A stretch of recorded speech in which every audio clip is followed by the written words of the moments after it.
nets, medicine, spraying.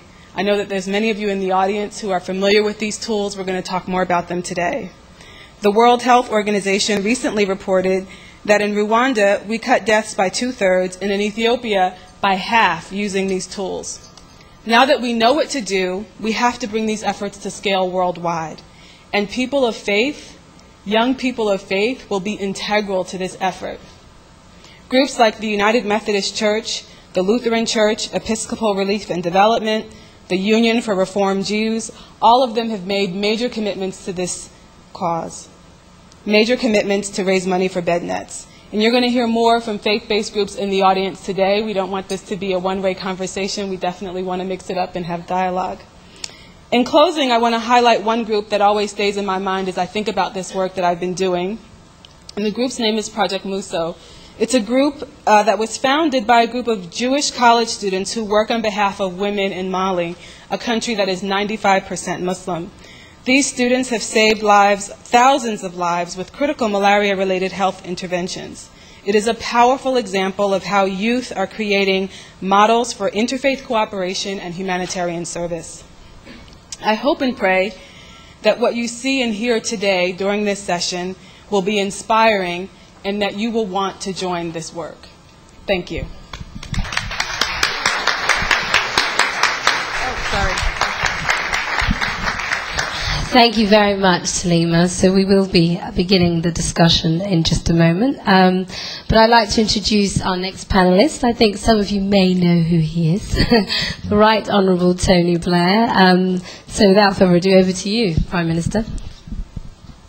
Thank you very much indeed. Thank you, June, and hello, everyone. I'm delighted to be here. Salam alaikum. And Ramadan Kareem. And really, I just want to start by telling you a little bit about the foundation and why I think this is such an important issue. And I'm really delighted, not just that June has agreed to sort of compare this, and Salima's here, but Shaykh Hamza particularly, who's someone I have a deep respect for. I'm really thrilled that he's come along to be with us today. And, you know, my reason for starting the Faith Foundation is that the world that I see developing around us is a world where people are more integrated in terms of economy and society than ever before, where national boundaries come down, where in terms of technology and communication and the way the world works, the phrase global community is a cliche today because it's true. And when we see things in one part of the world, they reverberate around other parts of the world. And I can tell you that from first-hand experience, having spent some time in New York recently. So, you know, this is a world in which, as I say, in economic, in political, in social terms, it's integrating. Now, for me, what is important, however, is that that world, as it integrates, has some strong values attached to it, number one. And number two, in respect of religious faith can be a force that pulls people apart at the same time as the world is pushing people together. And if that happens, then it becomes a reactionary and sometimes even a destructive force. On the other hand, what spiritual faith can do is lend a sense of values, a sense of spiritual enrichment to that process of globalization, and actually help bring people together. So what I want to do is, through our foundation, is to try and explore in practical ways how we bring people of different religious faiths to a greater understanding of each other's faith, not just to tolerate their faith, but also to respect the other person's faith. And this is a difficult thing to do, because in each religious faith, there are people who want to, as it were, hold on to their own sense of identity, almost in exclusion to the other person. And yet, if our world is to make progress today in a harmonious way, actually the opposite's got to happen. That people have got to be prepared to reach out with each other. So we're doing a number of different things with the foundation. First of all, we're developing a whole set of educational material so that people can be better informed. I mean, in schools, the adult community too, been faith communities about what it is that other people believe, the truth about their own religion, and so on.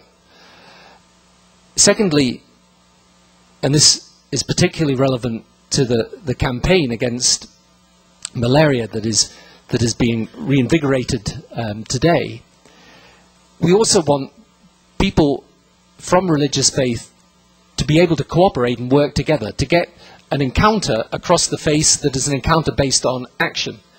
And in each of our religions, in the 6 that are the basis of the foundation, which are the 3 Abrahamic faiths in Hinduism, Buddhism, Sikhism, in each of our religions, there is not merely a respect for, there is a duty of compassion towards other people, towards those people less fortunate than ourselves, and there is, in each of our faiths, a belief that when you help a fellow member of humanity, you help do God's work.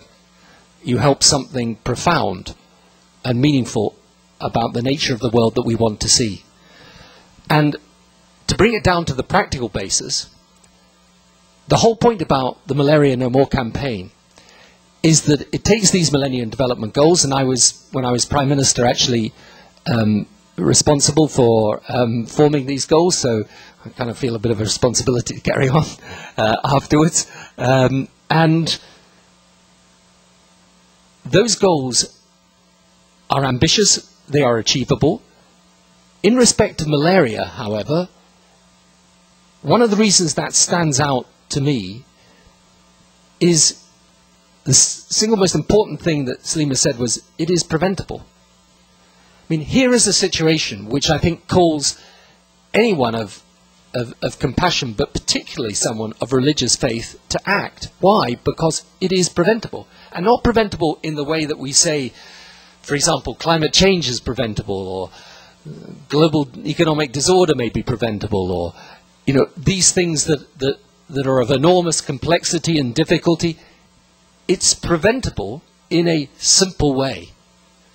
Essentially, we know what works. What works is the combination of the bed nets and the medicines and the trained people in order to distribute and give advice.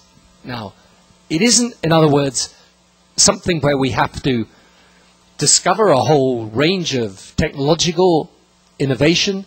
It's something we can do very simply. So the purpose of our joining hands with the Malaria No More campaign is to say to people of religious faith, this is how you can be involved, this is how you can help, this is how you can make a difference. You know, it's $10 for the bed net. It's not a huge amount of money. You know, we know exactly how many bed nets we need. We know exactly, as Salima was saying, where it's introduced, it works. The halving of deaths in Ethiopia, and I think 60% down in Rwanda, was done precisely because people acted. They got their act together, they did something. And as a result of doing something, children particularly are living that otherwise would die. So I can't think of a more powerful thing for people of faith to be involved in, and I can't think of anything better for people across the faith to be involved in order to demonstrate that we care about you, even if you are from a different religious faith. We care about you because you are equal in the sight of God. And so when we look at sub-Saharan Africa and those thousands of children that die every day, in each of these communities there will be a mosque or a church. In each of these communities there will be people of faith who can help. And so the idea is not just to mobilize the faiths to act in terms of bed nets and medicines, but actually to mobilize them on the ground to say, you can help because you can be distribution centers for the bed nets, you can be centers where people will give you advice, where we can have health workers who are trained, who can be located there, because we know there are thousands and thousands of churches and mosques and places of worship, but there aren't that many healthcare centers or clinics, and sometimes people have to go a long, long way.